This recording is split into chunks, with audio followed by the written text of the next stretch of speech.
quite honest, I've always sensed that teachers do too much of the work when it comes to evaluation and documenting students' progress. And I say that because I was so fortunate to go to schools where I was the documenter the whole way through, right? My high school transcripts were 50 pages of narrative that I wrote about my own growth and my own learning experiences in school. Talk about speaking learnish.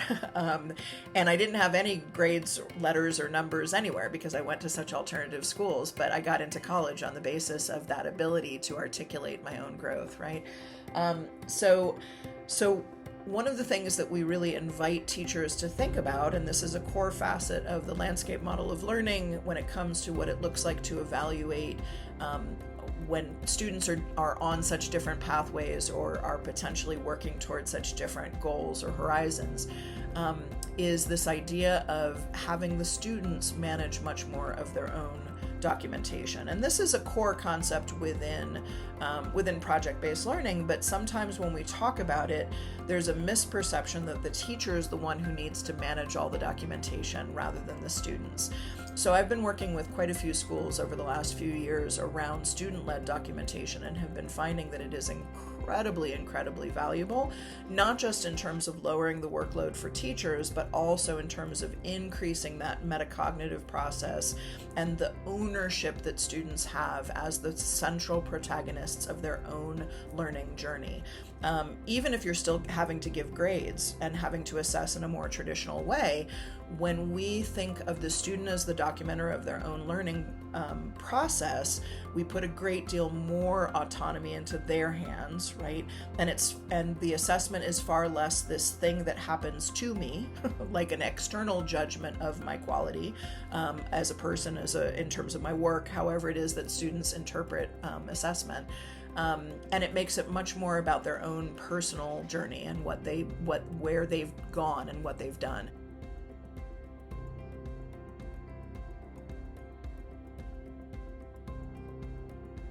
We're talking about a couple of very particular strategies, and those include, for example, task logging, right, and task tracking.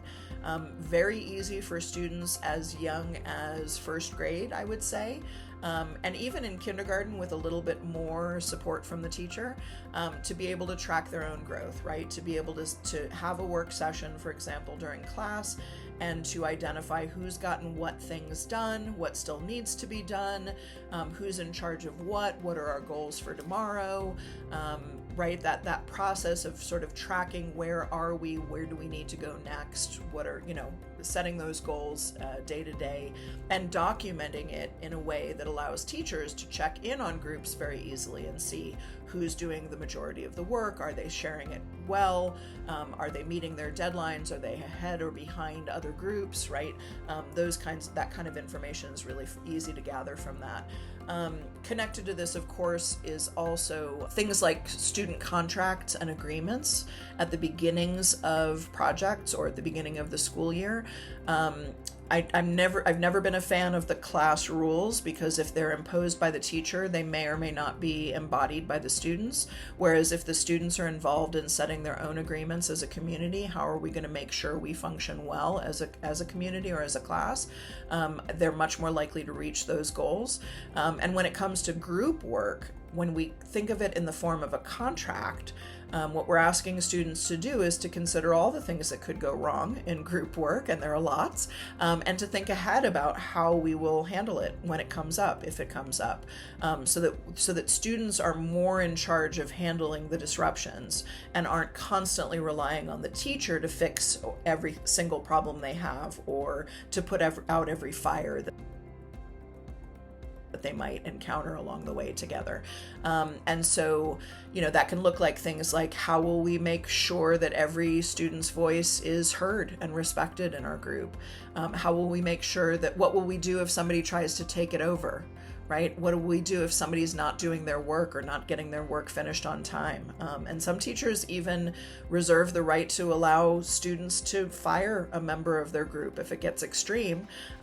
That's something that we used to talk about at the Buck Institute years ago as well, right? This idea of firing a kid. You got to be really careful with this one. There has to be a rehiring plan in place always.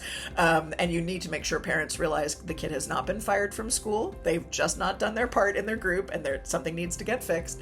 But I think that can, again, create all this increased autonomy and that sense of personal responsibility and that feeling of the student as the protagonist, right? The student protagonism in the classroom, meaning I am the one who's deciding how things work, right? As opposed to it being always imposed by an adult. This prepares them much, much better, I think, in the long run for the lives that they'll live.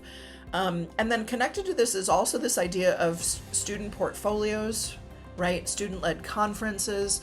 All of these facets of learning and strategies around learning are connected to that same idea that it's not always the teacher who collects artifacts of learning and evidence of growth, but that the students can be involved in that too, right? And that a student is just as capable as an adult is of being able to show 4 drafts and talk about their process of improvement, or to share a particularly extraordinary piece of work and say, I'm so proud of what I did here for these reasons, right? And so I think in all regards, we're really talking about, yes, things that the teacher can check, look at, assess, evaluate, right, whatever term you prefer. But we're also talking about the internal learning process of the child. This is in and of itself a deeper learning practice, right, for students to be the ones who are thinking that deeply about and reflecting that deeply about their own growth, that they can run a conference with their parents and be the ones in charge of saying what they've been able to accomplish, what their goals are, what they're still working on, and all of that, and do so with pride.